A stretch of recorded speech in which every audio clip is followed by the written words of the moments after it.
Okay అన్న చెప్పండి. అందరికీ నమస్కారం.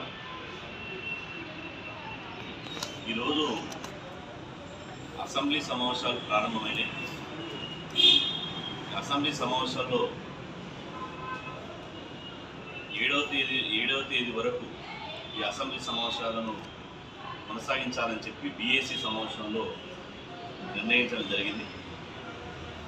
ఈ బీఏసీ సమావేశంలో రేపు 7 రోజుల పాటు జరిగేటువంటి ఈ అసెంబ్లీ సమావేశాల యొక్క ఎజెండా మీద కూడా బీఏసీ సమావేశంలో నిర్ణయించడం జరిగింది. మేము మొదటి నుంచి బీసీ జేఏసీగా డిమాండ్ చేస్తున్నప్పుడు 42% రిజర్వేషన్లు అమలు జరిగిన తర్వాతనే స్థానిక సంస్థల ఎన్నికలు నిర్వహించాలని చెప్పి మేము మొదటి నుంచి డిమాండ్ చేస్తూ రాష్ట్ర వ్యాప్తంగా బీసీ జేఏసీ ఆధ్వర్యంలో పోరాటం చేస్తున్నాం. మా పోరాటము ఖచ్చితంగా 42% రిజర్వేషన్లు సాధించే వరకు అది కొనసాగుతుంది. కానీ ఈ సమయం లోపల మొన్న శీతాకాల పార్లమెంట్ సమావేశాలు జరిగినాయి. ఆ పార్లమెంటులో అఖిల పక్షాన్ని తీసుకుని ఢిల్లీకి వెళ్ళాలని చెప్పి రాష్ట్ర ప్రభుత్వాన్ని డిమాండ్ చేస్తున్నాం. అది నెరవేరలేదు.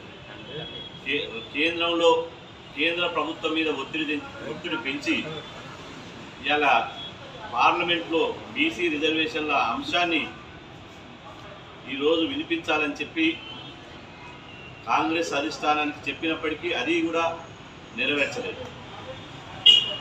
చేయాల్సినటువంటి బీజేపీ అసలు మొండికేసుకుంటున్నారు. అడగాల్సినటువంటి కాంగ్రెస్ అడగడం లేదు. ఇక్కడ కూడా అసెంబ్లీలో ఇలా ఈ అసెంబ్లీ అనేది చాలా క్రియాశీలకంగా జరిగే సమావేశాలని మేము అనుకుంటున్నాం. ఎందుకు అంటే మొన్న గ్రామ పంచాయతీ ఎన్నికలు జరిగిన తర్వాత ఎన్నికల ఫలితాల అనంతరం ముఖ్యమంత్రి రేవంత్ రెడ్డి గారు వారు మీడియా సమావేశంలో మాట్లాడుతూ సర్పంచ్ ఎన్నికలు ముగిసినాయి, ఎంపీటీసీ జెడ్పీటీసీ ఎన్నికలను నిర్వహించాలా వద్దా మేము రేపు జరిగేటువంటి అసెంబ్లీ సమావేశంలో నిర్ణయిస్తామని చెప్పి వారు స్పష్టంగా చెప్పడం జరిగింది.